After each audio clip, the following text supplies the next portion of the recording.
Bueno, vamos a ver otra forma de clasificar los inyectores, que sería por el número de líneas de inyección. Volvemos otra vez hacia arriba. Y entonces tenemos simplex y duplex. Simplex, pues la figura A. Volvemos a la figura A y vemos que es simplex porque es una sola línea de inyección. ¿Vale? Y duplex, pues las figuras B, C, D y E. Pues la B, por ejemplo, pues que tiene duplex dos líneas de inyección. Aquí tenemos la línea principal y la línea piloto. ¿Vale? Pues hay otros. El C también tiene dos, el D y el E también. Bueno, aquí lo veis. Y aquí el E también, que tiene dos. Bueno, pues simples y duples. Luego, otra clasificación sería por el número de líneas de alimentación, ¿vale? Por el número de colectores de alimentación. Entonces, pueden ser de un colector o de dos colectores. Entonces, de un colector, pues volvemos, la figura A tiene un solo colector.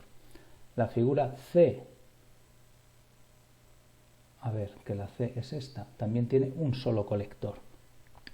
La D también tiene un solo colector, aquí está. ¿Vale? Entonces se puede usar para inyectores simples, como este, o para inyectores duplex, ¿vale? En los cuales aquí ves aparece un divisor de flujo. Entonces, al tener el divisor de flujo el inyector, lo que hace es dividir, pues eso, dividir el flujo hacia el conducto primario o hacia el conducto secundario, ¿vale? Lo mismo aquí, que está el divisor de flujo. Bueno, dos colectores, pues por ejemplo la figura B. Este tiene dos colectores. Pues tiene la línea principal y la línea piloto, tiene sus dos colectores, digamos, diferentes. La figura E también, pues tiene dos colectores. Vale. Bueno, pues ya está. Con esto acabamos de comentar esto de los inyectores. Y ahora pasamos a la válvula de drenaje. El punto 13.2.8. Vamos a ver aquí, válvula de drenaje. Pues nada, estas válvulas lo que sirven es para controlar el combustible sirven para cortar el combustible hacia los inyectores cuando se para el motor. Y también, por su nombre de drenaje, para eliminar el combustible de esos colectores. ¿Vale? ¿Qué pasa? Que si nosotros mantenemos combustible en los colectores sin circular, o sea, cuando se para el motor, pues se acaban formando depósitos carbonosos y se podrían obstruir pasos calibrados de los inyectores. Bueno, en la figura 13.17 podemos ver válvulas de drenaje, ¿vale?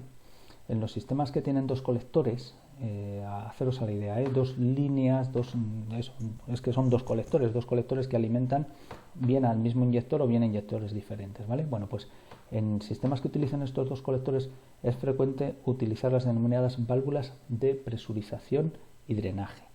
Entonces, estas válvulas, además de cortar y drenar, como acabamos de comentar, también controlan la alimentación de los colectores mediante válvulas de presión.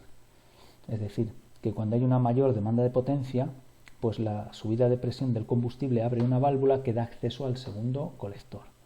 Bueno, pero vamos a ver esta figura también, la 13.17, que es la válvula de presurización y drenaje con divisor de flujo. La A es cuando está suministrando combustible y la B es cuando hay drenaje, ¿vale? Entonces, ¿qué está ocurriendo aquí? Pues aquí tenemos, fijaos, la línea piloto, la línea principal, la válvula divisoria de flujo, una señal de control, la entrada de combustible con el filtro y esto el retorno. Bueno, como veis, pues claro, todos los nombres están aquí puestos. De manera que entra el combustible, la señal de control está permitiendo el paso del combustible filtrado hacia la línea piloto, digamos de una manera con el paso libre, y también hacia la línea principal cuando la presión es capaz de vencer a la fuerza de este muelle y entonces la válvula divisora se abre y deja pasar el combustible hacia la línea principal. ¿Veis? Esto es lo que dice que cuando hay dos colectores, pues estas válvulas de drenaje también incorporan esa válvula divisora de manera que cuando aumenta la presión permiten el paso hacia el colector de la línea principal. Y esto, como digo, es en alimentación, ¿vale? Cuando está esto, digamos, funcionando y están las bombas enviando presión, etcétera. Pero cuando paramos el motor es bueno vaciar todo este circuito, todos los colectores, vaciarlos y dejarlos sin combustible. Y entonces sería la función de drenaje, que es esta de aquí, es la misma válvula, deja de entrar combustible, la señal piloto desaparece y esta corredera, esta válvula, ¿vale?, se viene hacia la derecha. Fijaos cómo estaba antes. Antes estaba más pegada a la izquierda, como veis, y ahora se ha desplazado hasta aquí, hasta su asiento. Veis que ahí tiene una marquita porque tiene ahí el asiento donde este muelle la empuja hasta allí. ¿Qué hace esto? Pues como veis, toda la línea piloto puede descargarse hacia el retorno, ¿vale? Y la línea principal también puede acabar en el retorno. De manera que con esto conseguimos vaciar los colectores y evitar que el combustible forme esos depósitos carbonosos.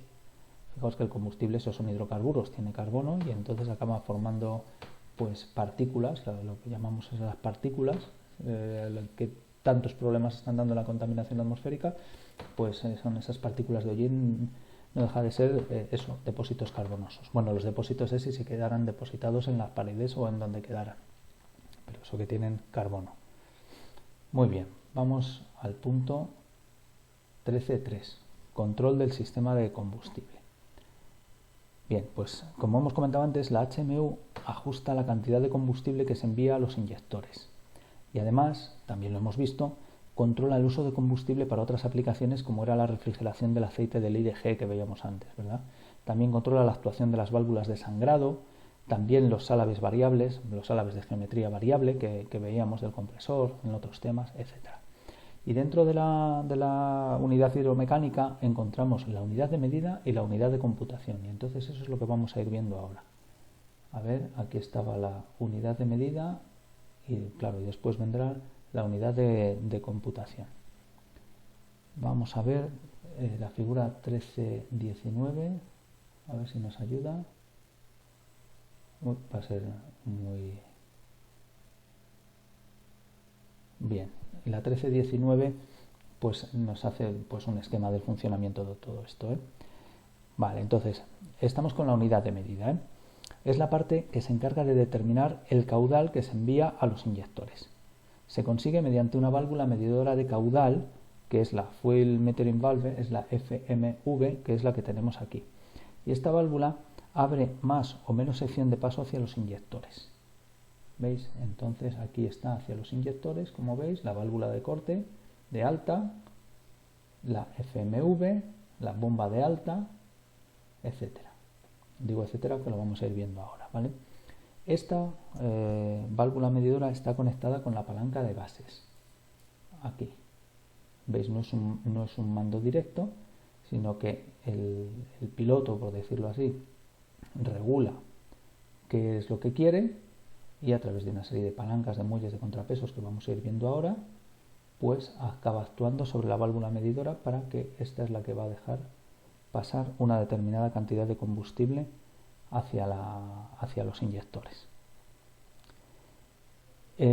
Aquí se ve, bueno, pues esto que acabo de decir, cómo está conectada a la TLA, a las masas inerciales. Las masas inerciales son estas, también a la presión en la cámara de combustión, a la presión de entrada, presión atmosférica, y también hay una válvula de presión diferencial.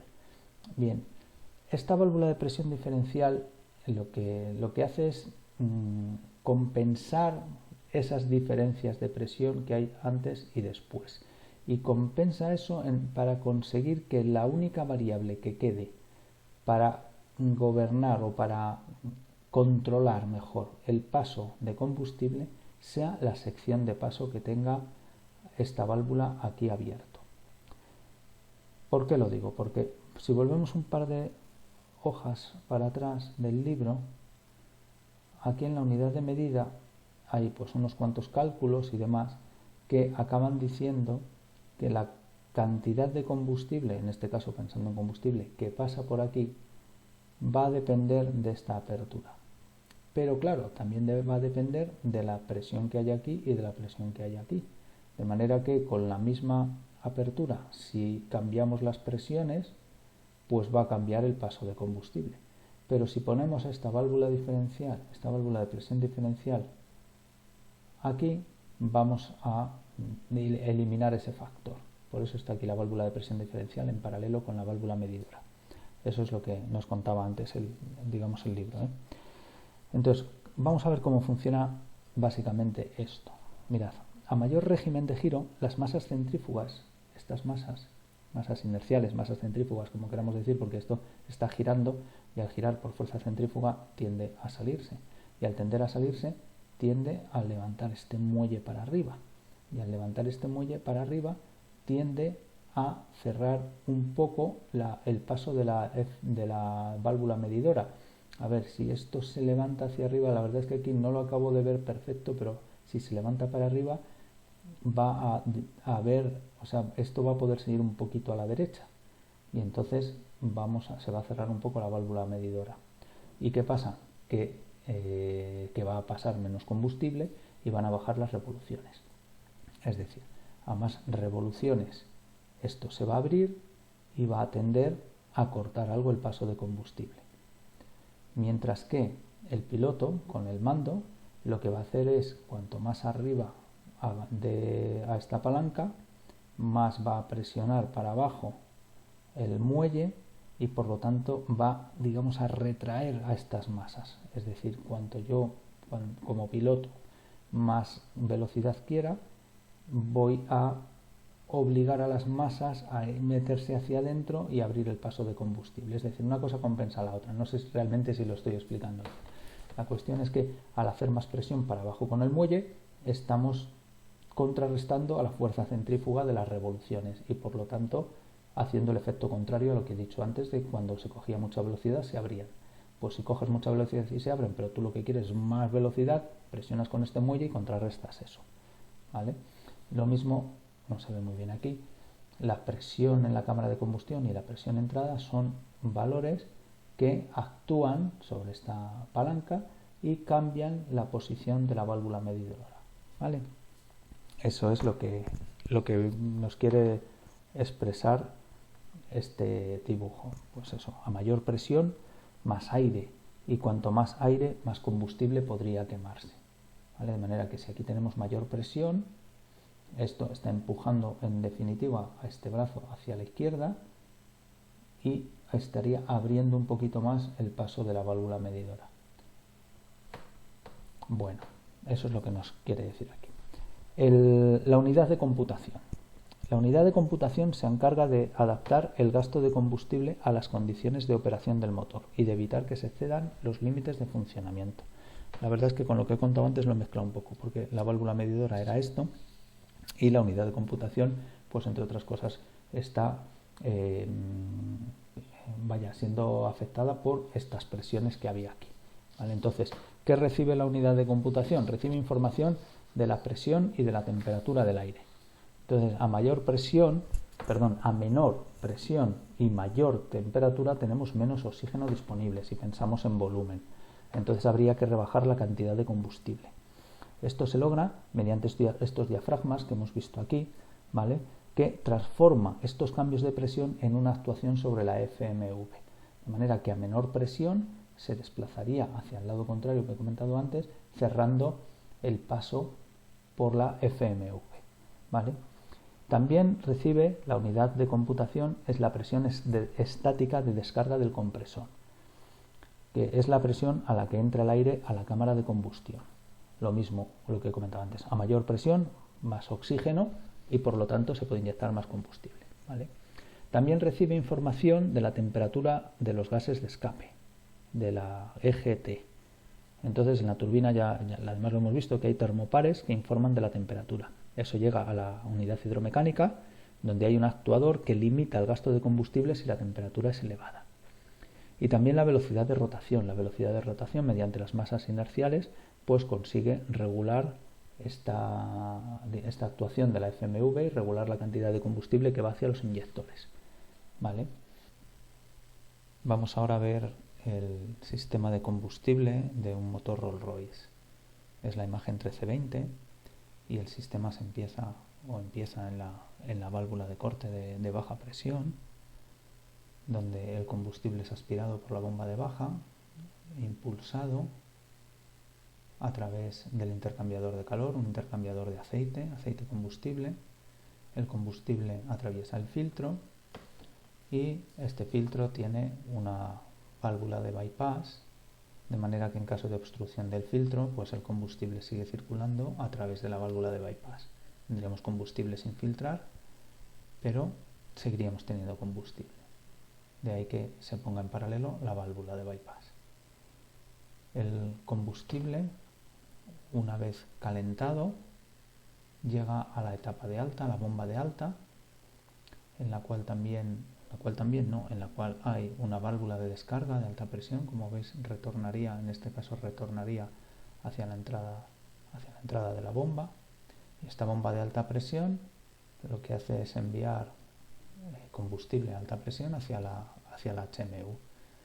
La HMU lo que va a hacer es dosificar o gestionar el combustible mejor para diferentes cosas.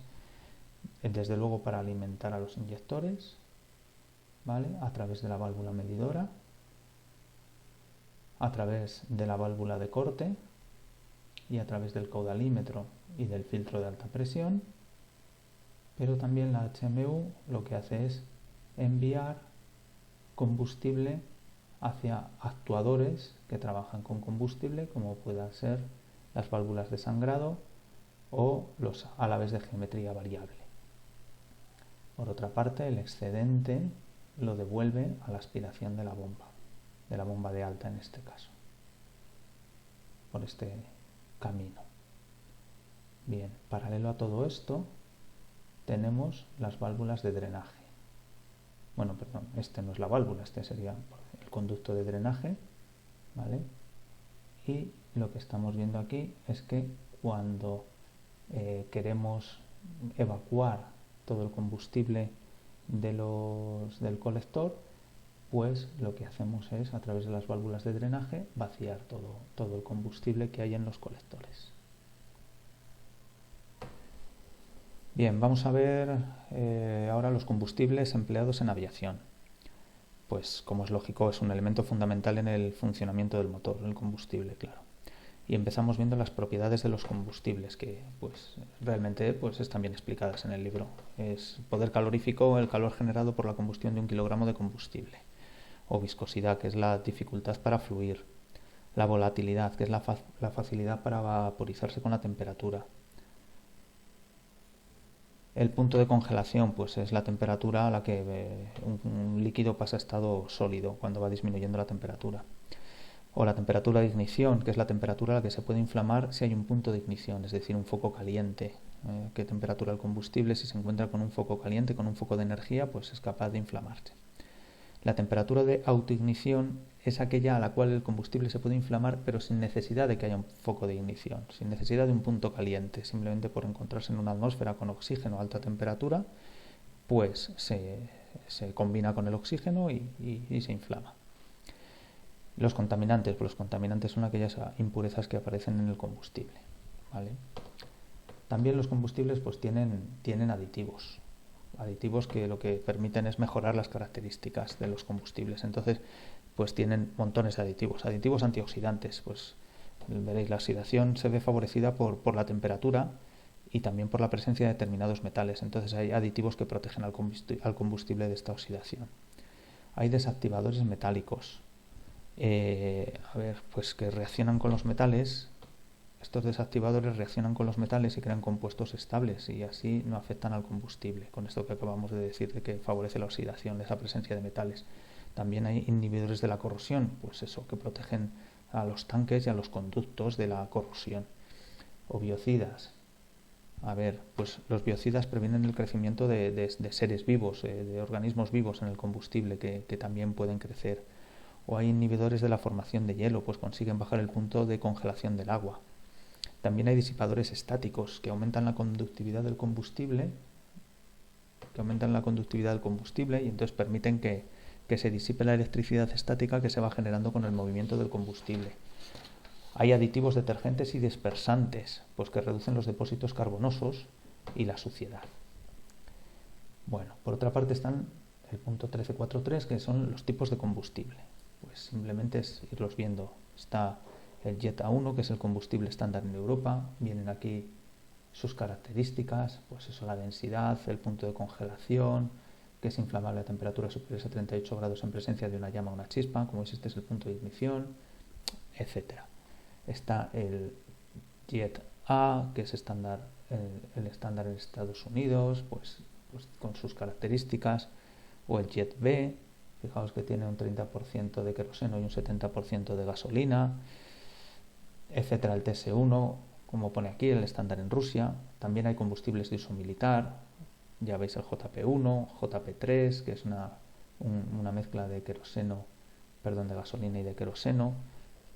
Y realmente, pues eso, uno por uno, lo que van diciendo aquí, pues los que hay y las características que tienen, si están, digamos que si son más modernos o menos modernos, pues por ejemplo, que digo, el JP8 es una variante, es similar al JP4 y JP5, pero presenta importantes mejoras.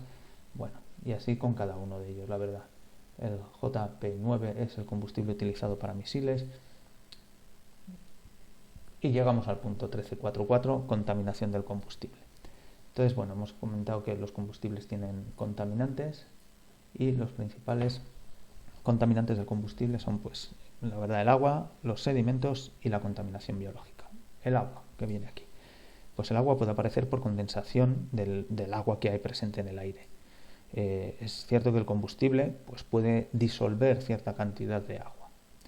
Y además hemos visto que hay aditivos que evitan su congelación, ¿vale?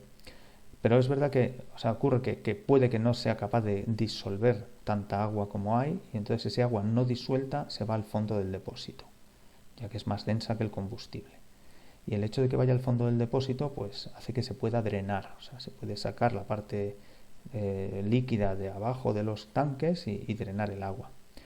Pero hay una cierta cantidad de combustible que se puede quedar en forma de pequeñas gotas en suspensión en el combustible, y eso puede provocar corrosión en los conductos y en los depósitos y en todos los componentes del sistema, y también puede hacer que aparezca ese hielo y obstruir los filtros o los intercambiadores o pasos calibrados, lo que haya. La cantidad de agua se mide en partes por millón, ¿vale? ¿Qué más? Hay también sedimentos. Sedimentos es otra de los contaminantes, que son restos sólidos que provienen, pues eso, de polvo, de suciedad. También nos comenta que pueden aparecer sedimentos provenientes de los restos de escamas y restos de óxido. Y hay una clasificación. Las clasifican en gruesas si son mayores de 10 micras y finas si son menores de esas 10 micras. Y evidentemente los filtros son los encargados de detener esas partículas. Por último está la contaminación biológica, que realmente pues parece mentira, pero pueden proliferar bacterias y hongos en el combustible y son capaces de obstruir los filtros, los conductos, etc.